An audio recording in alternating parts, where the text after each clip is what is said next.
kasgot atau bekas maggot itu adalah media yang baik untuk media tanam. Jadi bisa saya manfaatkan juga untuk tanaman-tanaman saya. Jadi satu ember tumpuk yang isinya maggot, kasgot dengan lindi itu manfaatnya banyak. Dan itu bisa kita gunakan untuk mengatasi limbah rumah tangga. Jadi itu adalah dua hal utama dari Rumah Mandiri Indonesia, kaitannya dengan kita berupaya untuk mandiri pangan, protein nabati dan protein hewani untuk kebutuhan kita sendiri. Dan yang kedua, hubungannya dengan lingkungan, yaitu untuk mengatasi permasalahan limbah rumah tangga, terutama limbah organik dengan memanfaatkan maggot sebagai agen perombak bahan organik yang sangat luar biasa. Kita memilih ikan ini karena ikan ini adalah ikan yang ekonomisnya tinggi. Jadi kalau misalkan kita punya ikan dewa dalam ukuran 1 kilo minimal gitu, dan kita bisa mensuplai rumah makan yang mungkin ada di Jakarta, harganya mahal. Jadi 1 kilo di kisaran sekitar 800 sampai 1 juta untuk yang bobotnya 1 ekor 1 kilo. Kalau ke luar negeri kita ekspor ke Malaysia, terus kita ekspor ke Singapura, ke Taiwan, ke Cina, harganya lebih mahal lagi. Sehingga ini juga mendorong saya untuk mengembangkan. Dulu itu hanya dari kalangan raja-raja atau bangsawan yang boleh memakan ikan dewa ini. Nah, kenapa itu bisa terjadi? Karena ikan dewa rasanya enak sekali dagingnya. Jadi kalau misalkan teman-teman kita dari etnis Tionghoa, nanti ketika Imlek, ikan dewa ini menjadi sajian utama. Bahkan nanti dimasak, sisiknya saja itu tidak dihilangkan, jadi dimasak dengan sisiknya masih ada, karena sisiknya itu mengandung banyak kolagen. Assalamualaikum warahmatullahi wabarakatuh. Perkenalkan, nama saya Tony Kuswoyo. Saya ucapkan selamat datang di Rumah Mandiri Indonesia. Ini alamat kami ada di Dusun Keragilan, Desa Sinduadi, Kecamatan Melati, Kabupaten Sleman, Daerah Istimewa Yogyakarta. Jadi di Rumah Mandiri Indonesia, teman-teman bisa melihat ini ada beberapa tanaman, sayur-sayuran, ada tomat, ada sawi pokcoy, ada cabai, ada juga buah-buahan, itu ada stroberi, dan juga di belakang sana ada kolam yang isinya adalah ikan. Jadi Rumah Mandiri Indonesia ini konsepnya adalah kita sebagai warga negara ini punya tanggung jawab yang sama dalam hal dua yang utama, yaitu dalam hal pangan dan dalam hal lingkungan. Gitu. Dalam hal pangan ini sebisa mungkin kita dalam komunitas yang paling kecil, yaitu keluarga, itu berupaya untuk bisa mandiri secara pangan. Sebisa yang kita lakukan, karena yang akan kita manfaatkan adalah lingkungan rumah kita. Karena lingkungan rumah kita yang mungkin bisa kita manfaatkan adalah halaman. Ini yang saya lakukan di halaman depan, juga ada di samping, ini garasi sebenarnya, tapi saya gunakan gitu untuk pangan. Ya, yang saya budidayakan di sini ada dua, sumber protein nabati, sayur-mayuran, ada buah-buahan, dan ada yang protein hewani, yaitu ikan. Gitu. Itu adalah salah satu upaya bagi kita untuk memenuhi kebutuhan pangan dari protein nabati dan protein hewani untuk kebutuhan kita, keluarga. Jadi misalkan nanti ada tomat yang berbuah, ya bisa kita manfaatkan untuk masak, itu ada cabai juga bisa, sawi juga bisa, dan yang lainnya. Butuh lauk, itu ada ikan, ya pingin goreng nila tinggal kita ambil, kita masak gitu. Jadi tidak harus beli, konsepnya seperti itu. Itu yang hubungannya dengan pangan. Yang kedua yang hubungannya dengan lingkungan. Ya, seperti yang sudah kita tahu, di dalam lingkungan keluarga pasti akan ada limbah, yaitu limbah rumah tangga. Itu ada dua, ada yang organik dan ada yang anorganik. Kalau yang anorganik seperti plastik dan kawan-kawannya itu bisa kita musnahkan dengan cara dibakar atau cara yang lain. Nah, untuk limbah yang organik, ya, ini adalah tantangan tersendiri. Kalau kita buang misalkan, itu juga bisa mencemari lingkungan, dan mungkin manfaatnya kurang. Sehingga kita harus berpikir bagaimana cara memanfaatkan. Yang dilakukan di Rumah Mandiri Indonesia, kita memanfaatkan ember tumpuk. Ini adalah salah satu karya dari Pak Nasih Widya Yuwono. Beliau adalah salah satu dosen dari Fakultas Pertanian Universitas Gadjah Mada. Jadi saya hanya memanfaatkan karya beliau dan saya aplikasikan di Rumah Mandiri Indonesia untuk mengolah limbah rumah tangga yang berupa adalah limbah organik. Saya manfaatkan untuk saya kasihkan ke maggot. Nah, dari maggot itu nanti ada beberapa yang bisa saya manfaatkan. Maggotnya bisa saya gunakan untuk pakan ikan karena saya memelihara ikan. Nanti dari lindi itu adalah cairan, karena pakan dari maggot itu kan pasti ada airnya. Itu nanti dia turun ke bawah, itu namanya lindi. Dan itu adalah pupuk organik cair. Saya bisa manfaatkan untuk tanaman-tanaman saya. Dan nanti yang kasgot atau bekas maggot itu adalah media yang baik untuk media tanam. Jadi bisa saya manfaatkan juga untuk tanaman-tanaman saya. Jadi satu ember tumpuk yang isinya maggot, kasgot dengan lindi itu manfaatnya banyak. Dan itu bisa kita gunakan untuk mengatasi limbah rumah tangga. Jadi itu adalah dua hal utama dari Rumah Mandiri Indonesia, kaitannya dengan kita berupaya untuk mandiri pangan, protein nabati dan protein hewani untuk kebutuhan kita sendiri. Dan yang kedua, hubungannya dengan lingkungan, yaitu untuk mengatasi permasalahan limbah rumah tangga, terutama limbah organik dengan memanfaatkan maggot sebagai agen perombak bahan organik yang sangat luar biasa. Ya. Berkaitan dengan memelihara ikan, ya, saya memelihara ikan kebetulan karena profesi saya itu juga di bidang perikanan. Jadi saya adalah ASN di Dinas Kelautan Perikanan Provinsi Jawa Tengah.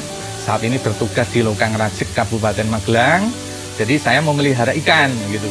Karena saya itu juga bergerak di bidang perikanan, dan tadi sudah saya sampaikan di Rumah Mandiri Indonesia juga ada penyediaan protein hewani di pekarangan. Itu saya memelihara ikan menggunakan kolam terpal bulat dengan sistem resirkulasi. Jadi airnya tetap, tetapi airnya itu kemudian saya saring secara mekanik, biologi, kemudian saya pompa, saya masukkan lagi. Sehingga air di dalam kolam budidaya ini tetap bersih. Selain itu juga saya ada blower yang saya gunakan untuk memasukkan oksigen, sehingga kebutuhan oksigen di dalam kolam bisa terpenuhi. Nanti kepadatan tebar ikan bisa banyak. Ikan yang saya pelihara memang ada macam-macam, mulai dari ikan nila, ada ikan nilem, ada ikan tawes, ikan koi, ikan karper, dan ada satu lagi yang sangat spesial menurut saya adalah ikan dewa. Jadi ikan dewa ini termasuk juga salah satu spesies lokal yang ada di sekitar kita. Kalau di daerah saya di Magelang, tempat saya bekerja, itu ada sungai besar namanya Sungai Progo dan sungai-sungai yang ada di sekitarnya. Di sana ada dua spesies ikan dewa, yaitu Tortambra dan Neosoro.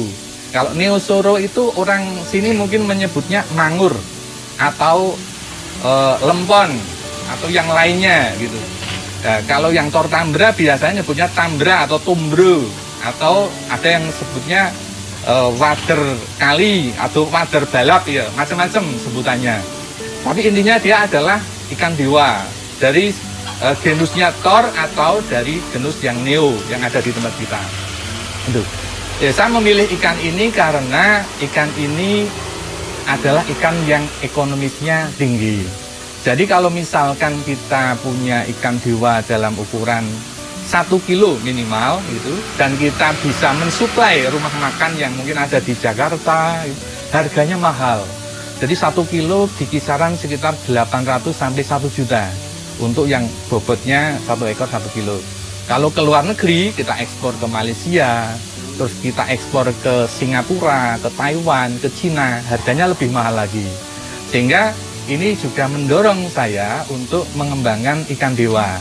Jadi selain harganya itu tadi mahal, itu juga spesies lokal. Saya ingin mengembangkan juga spesies lokal yang ada di sekitar kita. Nah, terkait ikan-ikan yang saya pelihara, memang ada beberapa plus minus gitu ya. Kalau ikan-ikan yang sudah sangat umum di tempat kita seperti nila, tawes, tombro, nila, tawes, nilem, koi, kaper, itu dia secara pertumbuhan itu relatif cepat.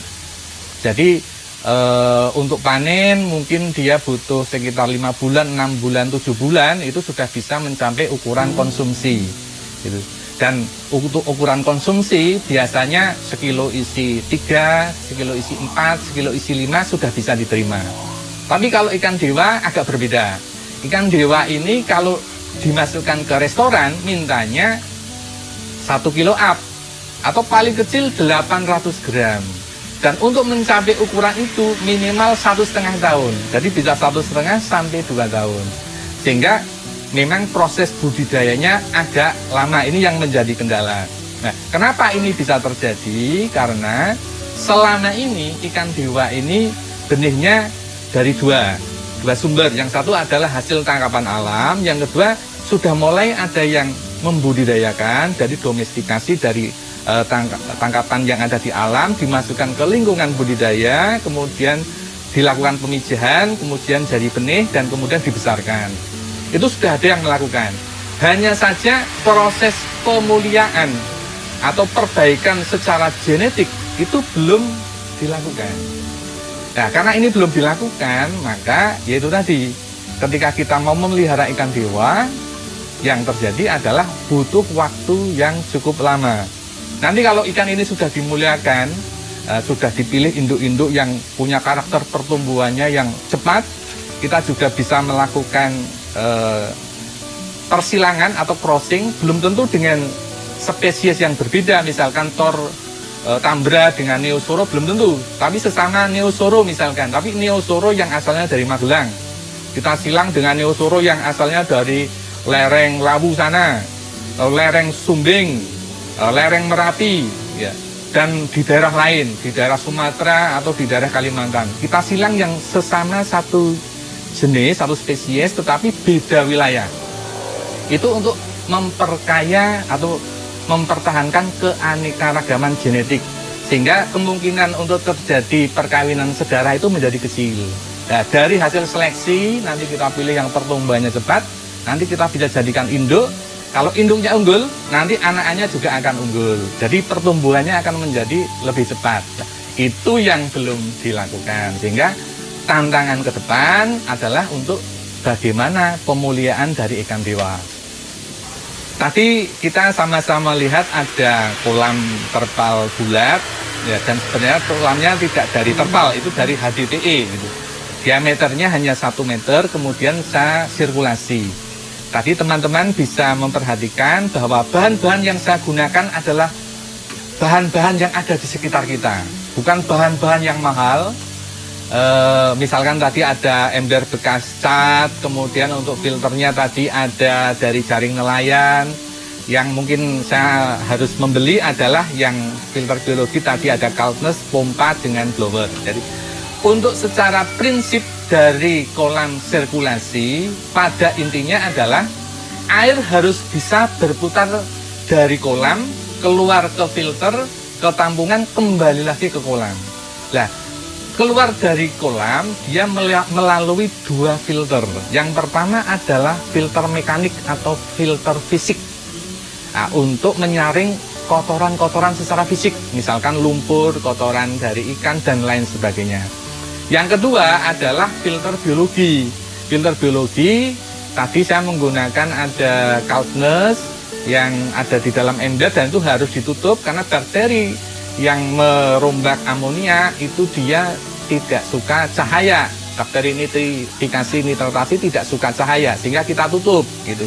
Dan salah satu ciri dari bakteri itu sudah berkembang di dalam filter kita adalah warna dari Kaltnesnya itu sudah berubah menjadi kecoklatan. Tadinya kan putih bersih. Nah, itu tidak usah kita cuci, karena itu artinya bakterinya sudah tumbuh di situ, dan dia akan menjalankan peran untuk merombak amonia. Nah, dari filter fisik ke filter biologi, kemudian masuk ke tampungan. Nah, dari tampungan kita naikkan ke kolam menggunakan pompa. Begitu seterusnya. Jadi air akan berputar secara terus-menerus.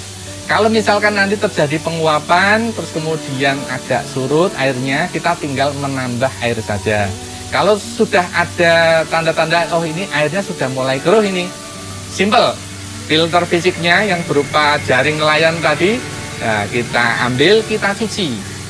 Nah, kemudian kita masukkan lagi. Ya, itu berapa lama kita nyucinya? Tergantung. Kalau saya sebulan sekali saja masih aman, kolam saya masih jernih gitu. Jadi tergantung dari kebutuhan.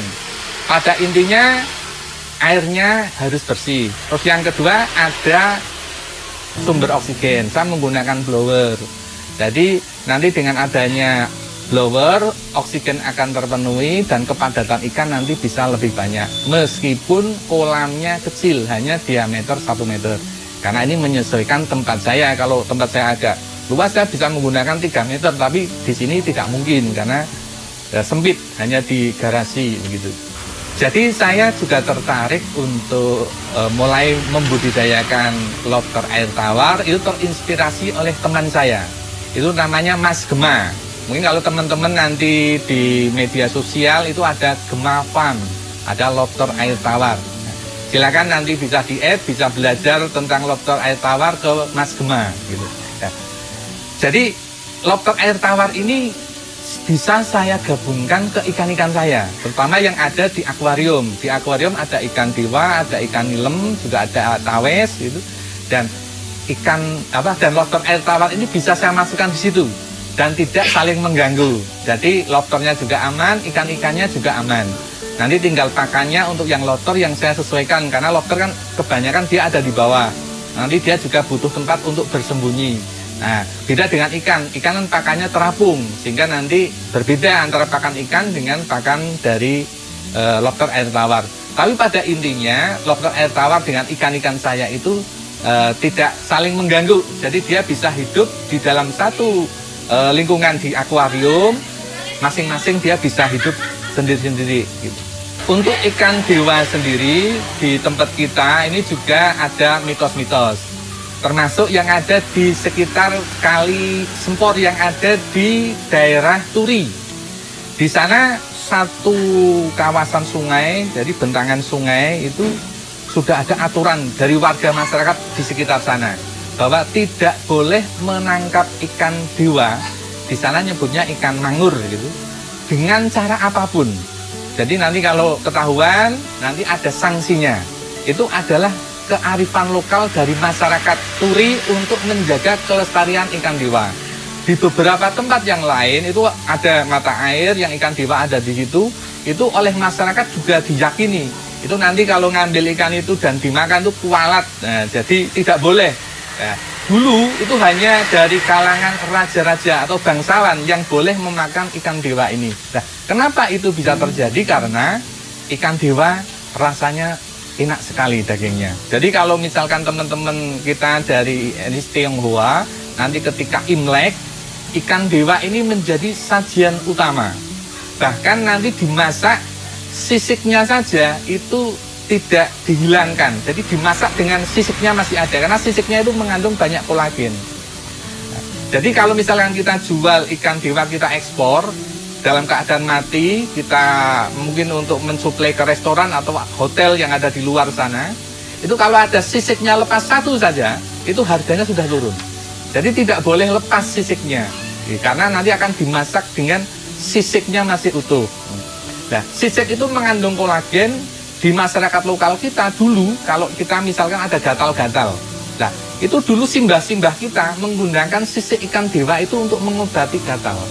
Sehingga sekarang juga ada salah satu perusahaan farmasi yang sedang meneliti dan ingin mencoba melihat potensi dari sisik ikan dewa itu untuk obat farmasi. Ini salah satu perusahaan farmasi. Jadi potensi pengembangannya sangat besar. Tapi kalau dari segi konsumsi, ini dagingnya rasanya sangat enak. Terima kasih teman-teman semua. Ini sudah meliput Rumah Mandiri Indonesia. Jangan lupa like, komen, dan share Rumah Mandiri Indonesia yang ada di Facebook dan Instagram. Juga teman saya, Gema Farm, yang ada di Facebook, Instagram, dan di YouTube. Semoga tayangan ini bermanfaat. Salam Kemandirian Indonesia. Ayo ambil bagian menjadi 1 juta pembudidaya lobster Indonesia. Salam capit.